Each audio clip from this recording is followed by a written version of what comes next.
오늘 이 말씀은 우리가 요아스 왕에 대한 이제 마지막 모습을 보게 됩니다.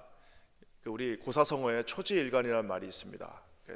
초지일관이라는 말이 처음부터 끝까지, 그러니까 처음 초자에다가 뜻지자 한일자에다가 이 마지막 관자가 뚫을 관자입니다. 그래서 마지막까지 저는 처음에 이게 보다 하는 그 볼 관자 이런 건 줄 알았는데 그게 아니라 뚫어버릴 그 관자입니다. 그래서 초지일관이라는 뜻은 처음부터 끝까지 한결같이 같은 뜻을 가지고 뚫어버린다라는 이제 말입니다. 아마 이제 무슨 이렇게 송곳 같은 거를 보면서 만드는 말일 수도 있고요. 정확하게는 모르겠지만 어쨌든 간에 처음에 가졌던 그 뜻을 마지막까지 일관되게 뚫어버린다라는 말입니다. 오늘 우리가 어제 선지자 여호야다의 죽음을 우리가 살펴보았습니다. 정말 파란만장한 인생이었습니다. 핏덩어리였던 이제 왕을 자기의 그 성전의 숨김으로 말미암아 목숨을 걸며 그 왕과 함께 젊은 왕, 자기보다 자기의 그냥 손주볼 되는 왕을 다시 세우고 이 영적인 지도자로서 중간에 좀 책망받는 일이 없지 않았진 않았지만 그래도 끝까지 그 험난한 인생에서 하는 사람의 영적인 지도자가 되어서 이제 그 유다 나라의 개혁과 유다 나라의 신앙을 지켰던 여호야다가 우리 어제 말씀처럼 이제 하나님의 품으로 갔습니다. 130년의 긴 인생을 살면서 하나님 앞에 흔들리지 않고 끝까지 마지막까지 충성되게 살다가 가는 것은 참 쉽지가 않습니다. 저는 이 모습을 보면서 두 가지를 제가 생각하게 됩니다. 한 가지는 끝까지 하나님 앞에 충성되고 끝까지 하나님 앞에 처음 가졌던 마음으로 간다는 것이 얼마나 어렵다는 사실을 한번 더 생각하게 됩니다. 우리 주변에도 보면 많은 이제 뭐라 그럴까요? 존경받는 목사님들이 참 멋있게 시작하고 아름답게 정말 그 목회를 마무리하고 나서 마지막 그 모습들이 좀 뭐라 그럴까요? 좀 보기가 좀 안타깝고 민망한 모습들로 그 인생이 맞춰지는 모습을 종종 왕왕 우리가 보게 됩니다. 그런 모습을 볼 때마다 제가 그분들을 이렇게 손가락질하고 싶은 마음이 없습니다. 왜냐하면은 볼 때마다 나도 정말 하나님 앞에 마지막까지 최선을 다하다가 달려가다가 처음 가졌던 그 마음대로 내가 하나님 앞에 서야겠다라는 내 자신을 한번 돌아보게 하는 시간들을 갖게 됩니다. 또 한 가지 중요한 것은 이 여호야다의 삶을 보면서 영적인 지도자, 이 영적으로 그것을 바로잡아 줄 수 있는 사람이 얼마나 중요한지를 다시 한번 보게 됩니다. 이 요아스 왕이 한 살 때 정말 젊은 그 핏덩이였을 때 이 여호야다의 이 어떤 돌봄과 이제 지도와 그 영적인 그 공급 속에서 자라면서 이 요아스 왕이 아주 멋진 개혁을 완수하게 됩니다. 근데 놀랍게도 요아스 왕이 떠나자마자 이 어떻게 보면 이 여호야다 왕이 여호야다 선지자가 죽자마자 요아스 왕이 어떻게 보면은 배신하고 배교하고 떠나가는 모습을 보게 됩니다.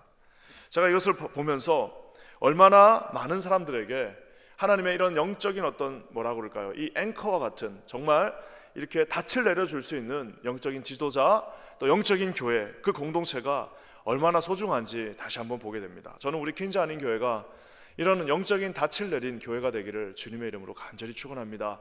우리 자녀들이 이제 직장을 찾아서 다른 주로 가고 또 다른 나라로 갔다가도 명절이 돼서 우리 교회 돌아오면 다시 한번 영적으로 무장할 수 있고 언제든지 떠났던 자들도 우리 퀸즈 아닌 교회를 생각하면서 이곳에서 다시 한번 마음을 이렇게 잡을 수 있는 그런 영적인 닻을 내리는 그런 하나님의 교회가 되기를 오늘 주님의 이름으로 간절히 축원합니다.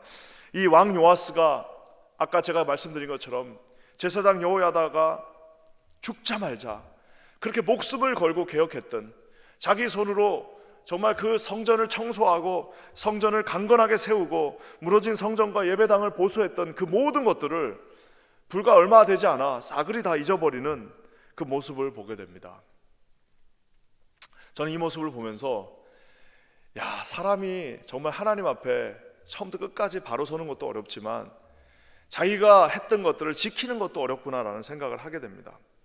심지어 나중에 우리가 아는 것처럼 그 자기의 정말 은사가 아니라 저희 영적인 아버지요 자신을 돌봐줬고 자신의 생명의 은인이었던 여호야다의 아들, 자기로 치면 거의 아버지뻘입니다. 그리고 여호야다의 아들이지만 큰형님 혹은 아버지뻘 되는 그 여호야다 선지자의 아들, 스가랴 선지자를 그것도 성전 뜰에서, 자기가 만들었던 그 성전 뜰에서, 여호야다의 숨결이 느껴지는 그 성전 뜰에서 돌로 쳐 죽이는 정말 천인공노할 인간 이하의 모습을 보게 됩니다. 예수님이, 하나님이 떠나버리니까요, 이런 모습들로 인생이, 본인도 이유는 있었습니다. 이유는 있었어요. 이제 방백들이라고 하는 그 외부 세력과 결탁해서 한번 이제 내가 혼자 스스로 살아남아야 되기 때문에 내가 한번 힘을 키워보겠다라는 마음은 있었지만, 여러분 그렇게 갖고 자기가 잘 이뤄놓은 것들조차도 지킬 수가 없습니다. 오늘 저는 이 말씀을 통해서 하나님이 떠나자마자 우리에게 할 수 없는 두 가지가 있습니다. 하나님을 떠나자마자 이 요시야 왕처럼, 요아스 왕처럼 하나님을 떠나자 말자 할 수 없는 두 가지에 대해서 오늘 한번 살펴봤으면 좋겠습니다. 여호와가 떠나시면, 하나님이 떠나버리시면 어떤 일들이 할 수 없어지는지 오늘 말씀을 통해서 한번 은혜 나누기를 원합니다. 24절 말씀 먼저 한번 읽겠습니다.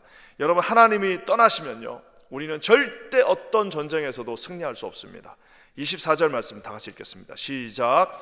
아람 군대가 적은 무리로 왔으나 여호와께서 심히 큰 군대를 그들의 손에 넘기셨으니 이는 유다 사람들이 그들의 조상들의 하나님 여호와를 버렸음이라. 이와 같이 아람 사람들이 요아스를 징벌하였더라. 두 가지 수치스러운 장면이 나오는데, 하나는 아람 군대가, 아니 그냥 자기보다 압도하는 숫자가 와서 자기가 지면은 내가 숫자가 적어서 졌나 보다 하는데 적은 무리로 왔다라고 얘기하고 있습니다. 그리고요, 상대적으로는 여호와께서는 심히 큰 군대, 유다의 군대입니다, 적들의 손에 내줬다라고 합니다. 얼마나 창피합니까? 그 폼 잡고 여호와의 어떤 그 선지자를 그 성전 뜰에서 죽이기까지 정말 담대했던, 얼마나 속이 대단했으면은 하나님이 세운 종을 성전 뜰에서 돌로 쳐서 죽일 수 있겠습니까? 정말 보통 강심장이 아닙니다. 최소한 아무리 그래도 이 사회가 아무리 악하고 사회가 아무리 이상해도 그래도 어디 가서 목회자다 그러면은 그래도 경찰한테 잡혀도 한 번은 봐주기도 하고 그럽니다. 근데 얼마나 그 마음이 강팍했으면은 하나님이 기름 부은 종을 그 성전뜰에서 죽일 수가 있겠습니까? 그 정도로 담대했지만 결국에는 아람의 군대, 소수의 무리들이 와서, 자기들도 이길 줄 몰랐을 거예요. 와서 한번 잽 때려보고 이거 될 것 같아 하면 가고, 안 될 것 같아 하면 다시 도망가자 하고, 그러고 왔는데 이거 싸워보니까 이게 무슨 저 앞에 수백만이 있었는데도 오합지졸이 된 겁니다. 왜요? 하나님께서 자기 자손이었지만, 자신의 자녀들이었지만 범죄했을 때 그냥 적의 손에 넘겨버렸다는 사실입니다. 저는 이 모습을 보면서 얼마나 정말 참 안타까운지 모르겠습니다. 이 대단했던 왕 요아스가 이렇게 돼버렸습니다. 또 한 가지는요, 여기 보면요, 마지막 24절에 보면 아람 사람들이 요아스를 징벌하였더라. 징벌하다는 말은 와서 그냥 전쟁에서 이긴 정도가 아니라 뭐예요? 이 이방인이 하나님의 백성을 짓밟아 버리면서 하나님의 뜻을 증거한 겁니다.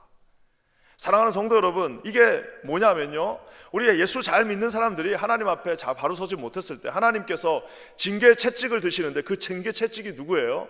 이게 이방인들이었다는 겁니다. 이방인들 앞에 우리가 서서 당당하게 하나님을 증거해도 될까 말까 한 판에 이방인이 와서 우리한테 당신들 그렇게 살면 안 된다, 야 너희들 그렇게 하는 게 그게 교회가 그렇게 하면 되겠냐라고 말한다면 세상에 이거보다 더 수치스럽고 창피한 일이 어디 있겠습니까? 사랑하는 성도 여러분, 얼마나 안타깝습니까? 그 적은 무리를 가지고도 그 천하의 아람 군대, 애국 군대를 다 이겼는데, 우리 하나님께서 전쟁과 함께 하시니까 물맷돌 하나만 들고 나가도 그 앞에 서 있던 수없이 많은 골리앗들을 이기고 하나님 앞에 승리를 가져올 수 있었는데, 하나님이 떠나자마자, 하나님이 가시자마자, 하나님을 저버리자 말자 유다의 그 큰 군대를 가지고도 적군 하나를 어떻게 제압할 수 없는 그 모습을 보게 됩니다. 사랑하는 성도 여러분, 저는 기도하기는 저와 여러분들 가운데 우리가 전쟁에 있고 우리가 하나님 편에 서 있으면 전쟁에 져도 진 게 아닙니다. 하나님 편에 서 있으면 잠깐 우리가 고난 당할 수도 있고 질 수도 있지만 궁극적으로 승리하게 돼 있습니다. 그렇기 때문에 우리에게 이 전쟁에서 이길 수 있는 유일한 방법은 그저 하나님의 품에 우리가 붙어 있는 것 외에는 없다라는 사실입니다. 저는 기도하기는 저와 여러분들이 하나님의 품 안에 있는 저와 여러분 되시기를 주의 이름으로 간절히 축원합니다. 하나님의 품에 있었을 때 그 이 요아스 왕이 하나님의 품에 있고 이 여호야다의 그 영적인 지도를 받으며 하나님의 품에 있었을 때 하나님이 축복해 주셔서 심히 큰 군대를 줬다고 얘기하고 있지 않습니까? 군대를 그냥 만듭니까? 군대를 만들려면 젊은이들이 있어야 됩니다. 젊은이들만 있다고 됩니까? 돈도 있어야 됩니다. 그 돈을 가지고 젊은이들을, 그 많이 모인 젊은이를 가지고 심히 큰 군대를 만들었다는 것은 하나님이 그들을 축복해 주셨다는 말입니다. 젊은이들을 보내주시고 재정을 보내주시고 하니까 그 공동체가 힘이 있어지는 거 아니겠습니까? 언제요? 조금 불편하긴 했을 겁니다. 여호야다가 이래라 저래라 하나님 앞에서 기도해라, 왕이라도 기도하십시오라고 하는 그 모습들이 구창기도 하고 좀 어떻게 맨날 저런 얘기만 하냐라고 하고 하기도 했으나 하나님 앞에 서 있는 그 제사장이 하는 말에 순종했을 때 하나님이 이 커다란 군대를 보내주시고 떵떵거리면서 살 수 있게 해주셨는데, 하나님이 떠나자마자 별것도 아닌 정말 이 보잘것없는 세상의 찌꺼러지들한테 업신여김을 당하는 이 비참한 모습을 보게 됩니다. 예전에 제가 있었던 신학교에 정말 놀라운 일이 하나 있었는데요, 이 7, 80년대에 이 자유주의 물결이 그 신학교에 들어왔습니다. 하나님 이제 떠나는 거예요. 자유주의 물결이 들어와 보니까 학교가 제일 먼저 나타난 일이, 자유로우면 젊은이들이 모일 것 같죠? 그렇지 않습니다. 자유주의가 되니까 학교에 젊은이들이 오질 않습니다. 학교가 점점 줄어들었어요. 참 신기하죠? 자유롭게 해주면 더 많이 올 것 같은데 그렇지 않습니다. 근데 이제 다시 젊은 총장이 와가지고, 이 30대 후반 중반밖에 안 된 총장이 와가지고 다시 우리 하나님 앞에 선다, 우린 다시 전적으로 하나님의 말씀 가운데 던다니까 처음에는 사람들이 저 뭐 꼴통 보수, 그리고 저렇게 젊은이들이 그럼 오겠냐고 했는데 웬걸요? 하나님의 말씀 가운데 굳건히 서서 하나님의 말씀대로, 좀 답답하긴 하고 조금 좀 뭐라고 할까요? 좀 갑갑한 마음은 있으나 하나님의 말씀대로 하니까요, 젊은이들이 모여오기 시작하는데 그 학교에 그렇게 많은 학생들이, 제가 있었을 때도 정말 깜짝깜짝 놀랄 만큼 세상에 이 젊은이들이 어디서 다 왔나 싶을 정도로, 사랑하는 성도 여러분, 이것이 뭡니까? 하나님의 그 말씀과 하나님의 진리 가운데 붙어 있을 때에 주님이 우리 퀸즈 안인교회도 많은 젊은이들을 보내주실 줄 믿습니다. 여러분, 그곳에 젊은이들이 모인다는 것은 거기에 하나님의 말씀이 있다는 겁니다. 젊은이들이 있다는 것은 거기에 부흥이 있다는 것입니다. 저는 기도하기는 우리가 하나님 앞에 섰을 때 정말 이 여호와의 심히 큰 군대가 이 세상을 흘러안고도 접고도 남음이 있기를 주님의 이름으로 간절히 축원합니다. 전쟁은 결코 사람의 숫자로 하는 것이 아닙니다.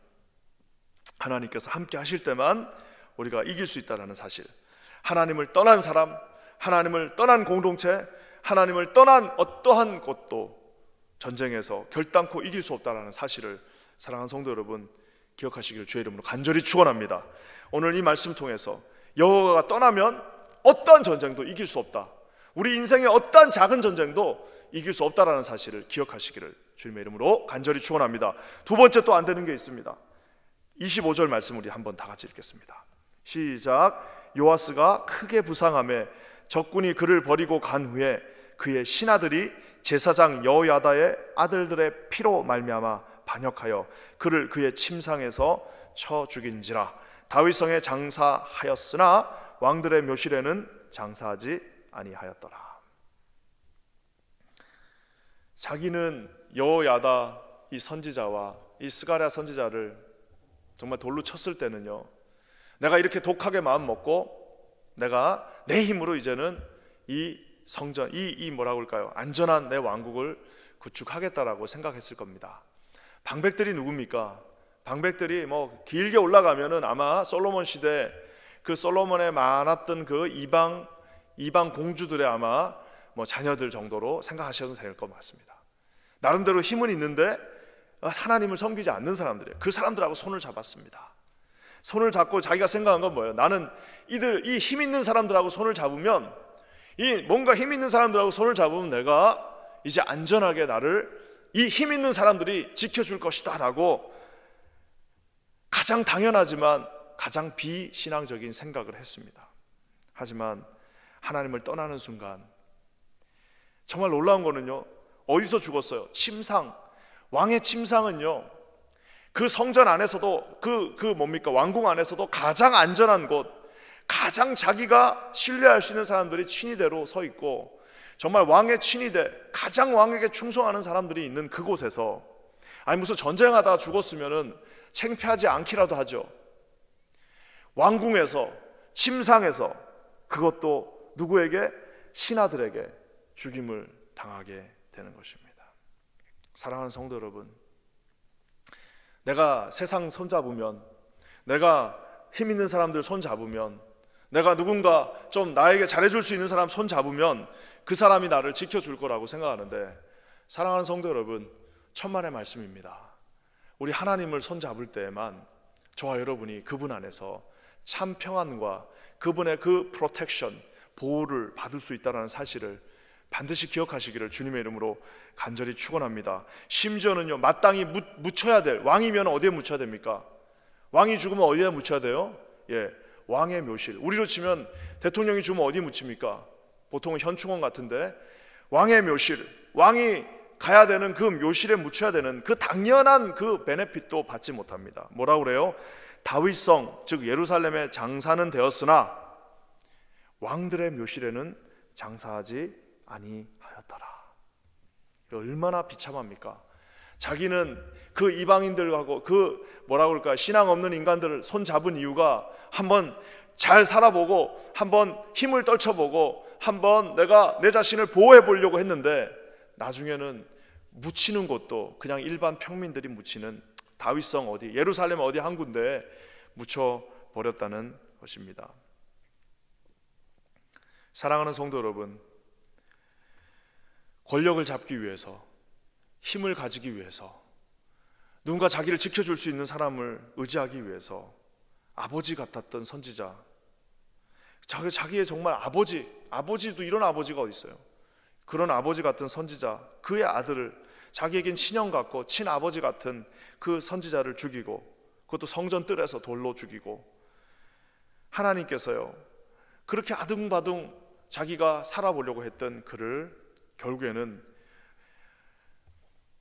자기 침실에서, 자기 신하들에 의해서 죽임을 당하는 비참한 모습으로 그 인생을 마감하게 되었다는 것입니다. 사랑하는 성도 여러분, 저는 오늘 이 말씀을 보면서 이 왕 요아스가 그 침상에서 누워서 죽임을 당하는 그 순간에 무엇을 생각했을까, 한번 그 생각을 한번 상상해 봅니다. 전쟁에 나가서 부상당했어요. 부상당해가지고 정말 말도 안 되는 별것도 아닌 적한테 부상당하고 돌아와서 자기 침상에 누워서 이제 내가 이렇게 누워있으니까 그때 내가 잘해줬던 그 부하들, 그리고 그 내가 손잡았던 그 방백들이 와서 이제 나를 치료해주고 다시 나를 살려주겠구나라고 생각했을 때, 자기가 손잡았던 그 방백들이 와서 칼을 들고 결국에는 자기를 쳐서 죽였다라고 얘기하고 있습니다. 그 순간에 뭘 생각했을까? 저는 아마 끝없는 후회가 밀려왔을 것이다 생각합니다.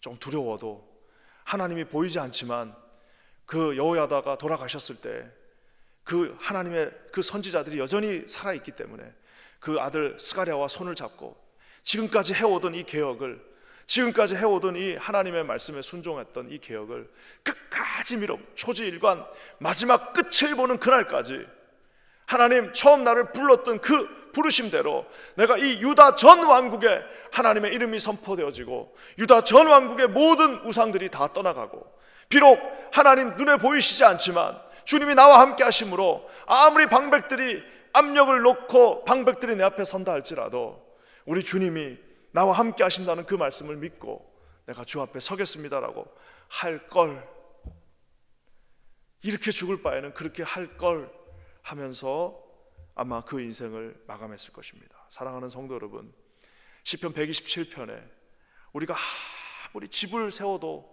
여호와께서 그 집을 세워주시지 않으면 세우는 자의 수고가 헛되다고 말하고 있습니다. 여호와께서 성을 지키지 아니하시면 파수꾼이 수백 명이 깨어 있어도 아무 소용이 없다라고 말하고 있습니다.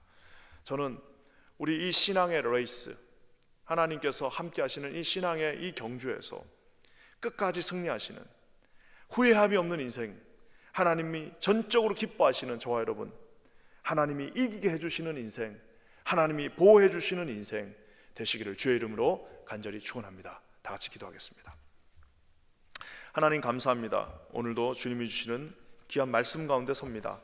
주여 함께 하셔서 오늘 이 말씀처럼 하나님 앞에 초제일관 끝까지 충성하는 우리 모두가 되게 하여 주시옵소서. 주께 모든 영광을 돌리며 예수님의 이름으로 간절히 기도합니다. 아멘.